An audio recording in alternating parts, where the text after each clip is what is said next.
Zahid computer কোর্সে আপনাদেরকে স্বাগতম। আপনারা একটা নতুন ভিডিও পাওয়ার জন্য চ্যানেলটি সাবস্ক্রাইব করে দেবেন। আপনারা আর একটা নতুন ভিডিও নিয়ে আজকে দেখাবো পেজ লেআউটের কাজ কীভাবে করবেন। পেজ লেআউটের কাজ করার জন্য আমি পেজ লেআউটে যাবো। পেজ লেআউটে চলে জন্য প্রিন্ট করতে হবে। যখন একটা কাজ করলে প্রিন্ট করতে হলে প্রিন্ট করলে এটা প্রিন্ট করার উপযুক্তি করতে হবে। শুধু প্রিন্ট দিলে হবে না, আপনার প্রিন্টারের সাইজ পেজ সাইজ সহ সবগুলো সেটিং করতে হবে।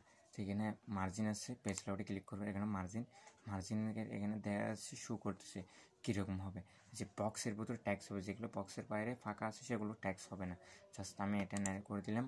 তারপরে এখানে টেনশন আছে, এখানে ফটো ডেটা ল্যান্ডস্কেপ আছে। ফটো ল্যান্ডস্কেপ হলো যখন একটা প্রশ্ন ক্ষেত্রে একটা পেজের মধ্যে লম্বালম্বি থাকে, এখানে এটা লম্বালম্বি, এটা পার্শ্ববর্তী ল্যান্ডস্কেপ হলো পার্শ্ববর্তী।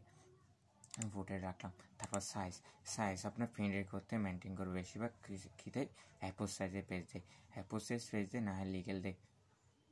জাস্ট আমি অ্যাপোজ সাইজ পেজটা সিলেক্ট করলাম। সিলেক্ট করতে কলাম, তো কলাম আছে, এখানে 1 2 3 আছে, লেফট রাইট আছে, 3টা কলাম আছে। তো 3টা কলাম দিতে পারেন। জাস্ট এখানে 3টা কলাম হয়ে গেছে। আমি জাস্ট আবার কলাম 1 করে দিলাম। এখানে যদি 3টা যদি বেশি লাগে তখন কী করবেন, তখন কোথায় যাবেন, জাস্ট মোর কলামে যাবেন। মোর কলামে যাওয়ার পর এখানে নাম্বার অফ কলাম, এখানে জাস্ট 1 আসছে, 1 থেকে এখানে জাস্ট আমি 5 দিলাম। 5টা কলাম লাগবে, জাস্ট উপরে দিলাম। এখানে 3টা, এদিকে 2টা, 5টা কলাম। জাস্ট আবার আমি কলামে গেলাম, 1 করে দিলাম। তারপর আমি এখানে আর কি আছে, এখানে প্লেন পেজ, এগুলো কাজ নেই।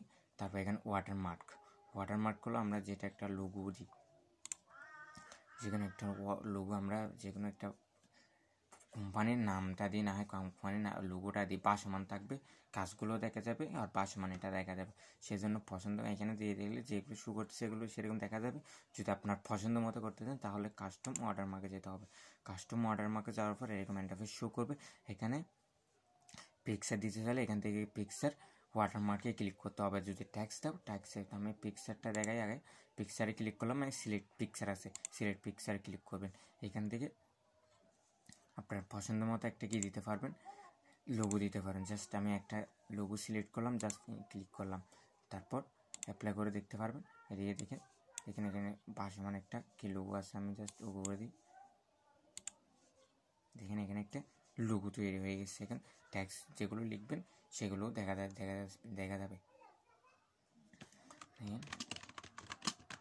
দেখা যাচ্ছে।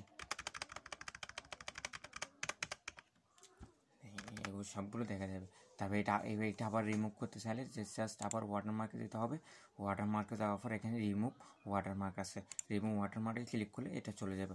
আবার এখন ট্যাক্স কীভাবে লিখবেন, জাস্ট আবার কাস্টম ওয়াটারমার্কে যাবো। ওয়াটারমার্কে ট্যাক্সে ক্লিক করবো, করবে। এগুলো সবগুলো গ্রেডিয়েন্ট আকারে থাকবে, যখন এখানে থাকবে এগুলো গ্রেডিয়েন্ট আকারে থাকবে। জাস্ট এখানে ক্লিক করে সবগুলো শো করবে। জাস্ট এখানে ট্যাক্সের মধ্যে আপনার নামটা লিখবেন। জাস্ট আমি আমার নামটা লিখলাম। লেখার পর এটা একটা ফন্ট আছে, ফন্ট দিতে পারবেন, কীরকম ফন্ট হবে সেটা। তারপরে এখানে সাইজ ওটু আপনি চাইলে বিভিন্ন, এখান থেকে সাইজ যেটা আছে সেটা দিতে পারবেন। ওটু হলে ওটু দিতে পারবেন। এখানে কালারটা ট্যাক্সের কালারটা কীরকম হবে সেটা এখান থেকে দিতে পারবেন। সিলেক্ট করার পর সবগুলো দেওয়ার পর জাস্ট ও করে দেবেন। এখানে একটু শো করতেছে, এটা আবার এটা থাক। তারপর আসছে কি ওয়াটারমার্কেটিং হচ্ছে পেজটা কালার, এখানে কালার দিতে পারবেন। কীরকম আপনার কাজের ক্ষেত্রে যেটা প্রয়োজন হয় সেটা এখানে কালারটা দিতে পারবেন। জাস্ট একটা কালার দিলাম। কালার দেওয়ার পর আরেকটা আছে পেজ বর্ডার বিভিন্ন ধরনের, এখান থেকে বক্স দিতে পারবেন। এখানে আছে, আর না হয় এখান থেকে লাইন এগুলোও দিতে পারবেন আপনার পছন্দ দিতে। আরও যদি ফুল অনেক কিছু আর্ট এখানে না হলে এখানে একটা অ্যারিক আছে, এখানে ক্লিক করবে। এখান থেকে বিভিন্ন ধরনের ফেস বর্ডারের ডিজাইন আছে, এখান থেকে যে কোনো একটা ক্লিক করবেন। ক্লিক করার পর এখানে সাইজটা ওয়েটটা এখান থেকে বাড়াইতে পারবেন, কমাইতে পারবেন, সমস্যা নেই। এখান থেকে বাড়ানো কমানো কি লেফট বাটন ক্লিক করলে। আবার যদি লেফট সাইডে যদি লাগতে না আসেন তাহলে জাস্ট এখানে ক্লিক করবেন, যে ক্লিক করলে এক সাইডে চলে আবার ক্লিক করে আসবে। যে সাইডে লাগবে না সে জাস্ট ওকে করে দিবেন।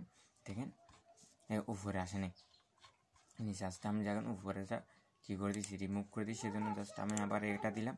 তারপর আবার উপরে দিলাম। দেখেন এটা চলে আসছে, কী সুন্দর করে এটা চলে আসছে।